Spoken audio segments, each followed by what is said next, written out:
Hello students, आज हम लोग शेयर चैप्टर का क्वेश्चन नंबर 20 करेंगे।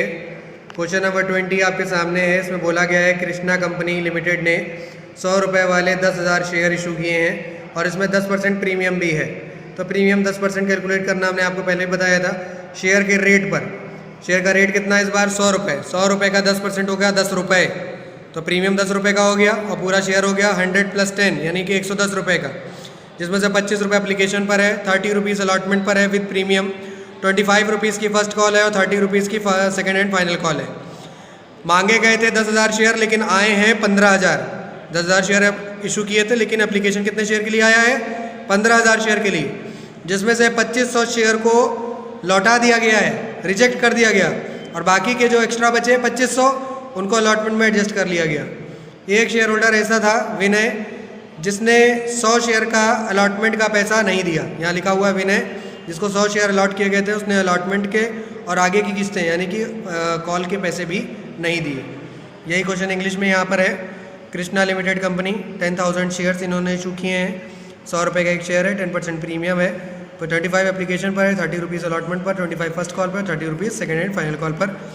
एप्लीकेशन मांगा गया था 10,000 पे, आया है 15,000, तो एक्स्ट्रा कितना हो गया? 5,000। उसमें से 2,500 यानी 2500 शेयर का रिफ्यूज़ कर देंगे, यानी कि रिजेक्ट कर देंगे, मना कर देंगे और उनके पैसे वापस कर देंगे और बाकी को अलॉटमेंट में एडजस्ट कर लेंगे।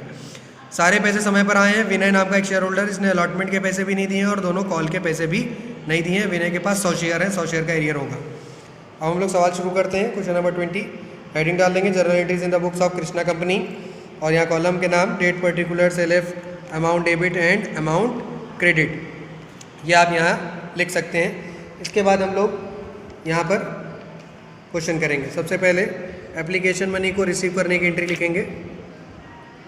Bank account debit to share application account, narration लिखेंगे। Being application money received in excess, जितने पैसे मांगे थे उससे ज़्यादा आ गए। कितने ज़्यादा आ गए आप यहाँ पर देख सकते हैं। मांगे गए थे 10,000 लेकिन आए हैं 15,000। 15,000 शेयर कितने रुपए के हिसाब से? 25 रुपये के हिसाब से। तो 15,000 को 25 रुपये से मल्टीप्लाई करेंगे, कितना आएगा? 15,000 × 25 करने से यहाँ पर अमाउंट आया है 3,75,000, 3,75,000 रुपये। सेकेंड एंट्री है share application account debit to share capital account to share allotment account to bank account. तीनों चीज़ें लिखी जाएंगी। क्यों? क्योंकि जो पैसे एक्स्ट्रा आए हैं, पहले तो जो फर्स्ट एंट्री में अमाउंट आया वो यहाँ भर दिया जाएगा 3,75,000। उसके बाद कुछ अमाउंट आपको अलॉटमेंट में एडजस्ट भी करना है, कुछ वापस भी करना है। तो पहले तो ओरिजिनल अमाउंट कैपिटल में लिखा जाएगा जो आना चाहिए था। कितना आना चाहिए था? 10,000 shares at the rate of ₹25। 10,000 × 25 it means 2,50,000, 2.5 lakh रुपये आने चाहिए थे। और कितने वापस किए गए हैं, कितने एडजस्ट किए गए हैं? 2500 शेयर, क्योंकि 10 में से मांगे गए थे 10 और आए हैं 15,000, तो एक्स्ट्रा हुए 5,000, तो 5,000 का आधा। मांगे गए थे 10,000 और आए हैं 15,000, तो एक्स्ट्रा हुए हैं 5,000, तो 5,000 का आधा यानी कि 2500 शेयर एडजस्ट होंगे, 2500 शेयर वापस किए जाएंगे। तो 2500 शेयर एप्लीकेशन के रेट से 2,500 × 25, तो अमाउंट आएगा 62,500। 62,500 दोनों जगह 2500 शेयर एडजस्ट हुए हैं अलॉटमेंट में और 2500 शेयर के पैसे वापस किए गए हैं, इसलिए टू बैंक लिखा गया है। नरेशन लिखेंगे। Being application money transferred and excess money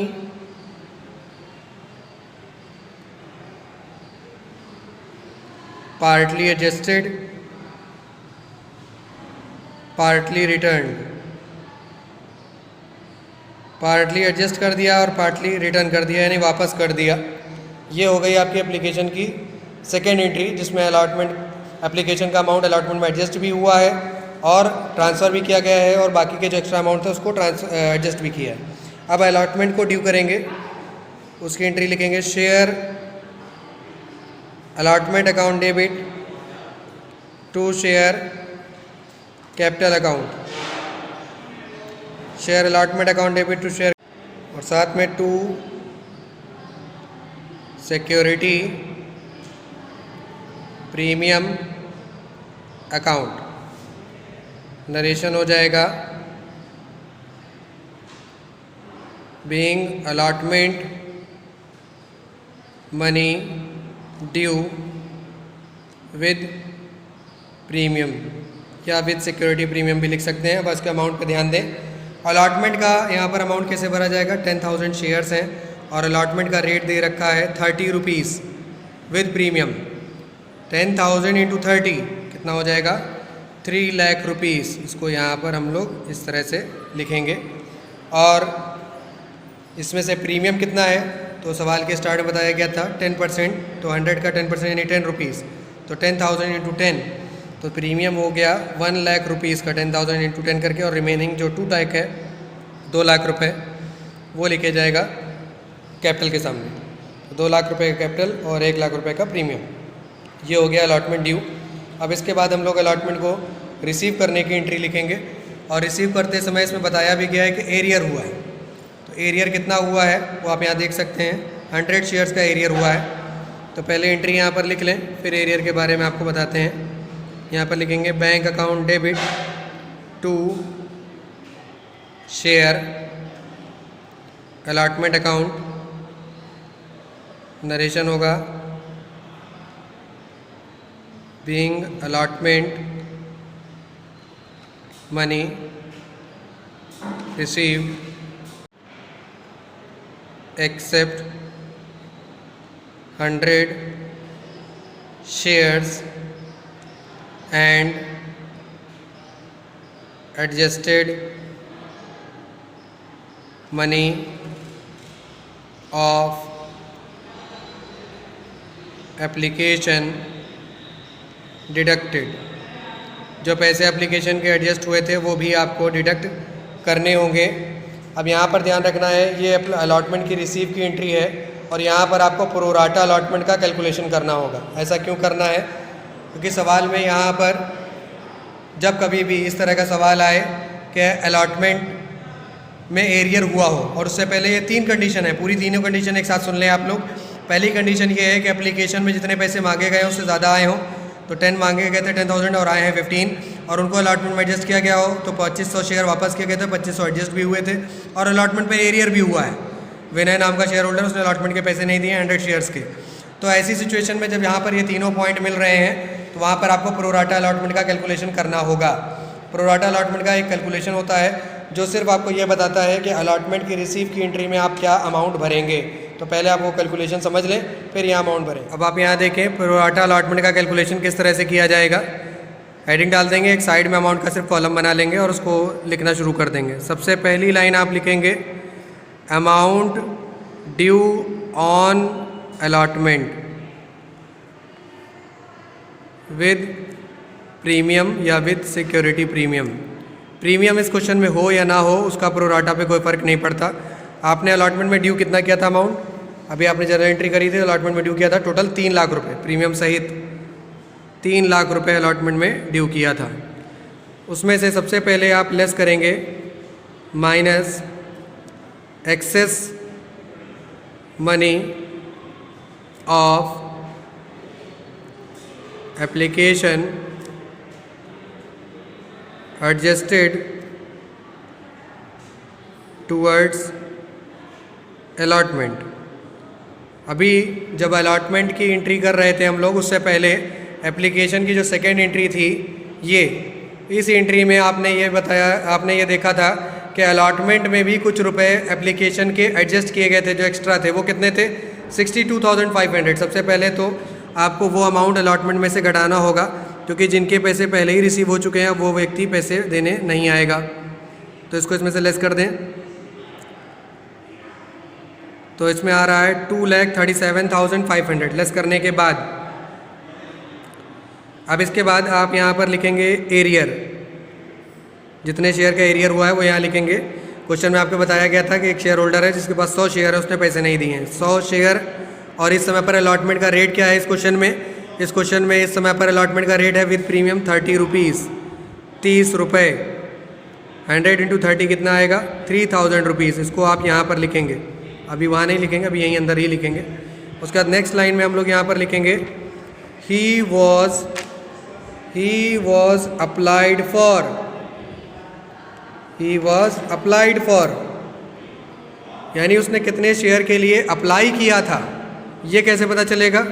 इसका एक तरीका है, आप लोग ज़रा ध्यान से समझें। इसको किस तरह से कैलकुलेट किया जाता है? जितने शेयर के लिए उसने अप्लाई किया था, ये कैसे निकलेगा? जितने शेयर का एरियर हम लोग यहाँ पर निकालने जा रहे हैं वो लिखेंगे यहाँ पर 100, और जितने शेयर का इन्विटेशन मांगा गया था, सवाल के बिल्कुल स्टार्ट में देखें 10,000 शेयर का इन्विटेशन मांगा गया था और कितने के एक्सेप्ट किया गया? 12,500। ध्यान से समझ लो, आए थे एप्लीकेशन 15,000, लेकिन 15,000 में से 2,500 के एप्लीकेशन को वापस कर दिया गया था, उनके पैसे वापस हो गए। तो वो रिसीव्ड अमाउंट तो था लेकिन वो एडजस्ट नहीं हुआ, तो जितना एक्सेप्ट हुआ सिर्फ वो ऊपर लिखा जाएगा। तो 10,000 में से एक्सेप्ट कितना हुआ? 12,500। अगर कोई भी वापस ना किया गया होता तो पूरा 15 लिखते। अब आप इसको सॉल्व करेंगे तो आएगा 125 शेयर्स। इट मीन्स ये व्यक्ति जिसको इस समय पर 100 शेयर अप्लाई किए गए हैं, अलॉट किए गए हैं कंपनी की तरफ से, उसने कितने शेयर के लिए अप्लाई किया था? 125 शेयर के लिए। नेक्स्ट लाइन में लिखेंगे minus excess money paid on application, यानी इस व्यक्ति ने एप्लीकेशन में कितना रुपए ज़्यादा जमा किया था? तो वो जमा किया था 25 शेयर का। ज़रा ध्यान से समझो, जब किसी व्यक्ति से ये कहा जाएगा कि आपने अलॉटमेंट के पैसे नहीं जमा किए हैं और आपके पास 100 शेयर थे और 30 रुपये का अलॉटमेंट है तो आपने 3,000 रुपये नहीं जमा किए, तो वो व्यक्ति ये भी तो बताएगा कि हमने एप्लीकेशन जब जमा किया था तो हमने 125 शेयर के लिए अप्लाई किया था और आपने हमको कितने शेयर दिए? 100। तो एप्लीकेशन का पैसा जो हमने जमा किया था वो तो 125 शेयर का जमा था ना। मैं तो 100 शेयर तो मिल गए, उनकी प्रॉब्लम नहीं, लेकिन जो 25 शेयर नहीं मिले उसका पैसा तो उसको खराब हुआ। और एप्लीकेशन का रेट क्या था उस समय पर? 25 रुपये। 25 शेयर 25 रुपये के हिसाब से 25 इंटू 25, इट मीन्स 625। तो 625 रुपये वो अपने एरियर में से घटाएगा। 3000 में से 625 आपको लेस करना होगा। लेस करने पर जो आएगा वो अमाउंट को आप यहाँ लिखेंगे नीचे इस जगह पर।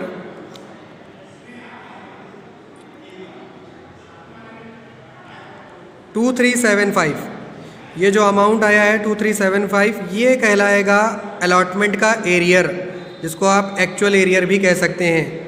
इसके बाद आप इस अमाउंट को लेस करके कैलकुलेट करेंगे इस अमाउंट में से 2,37,500 में से 2375 को लेस कर दें तो देखिए कितना आता है।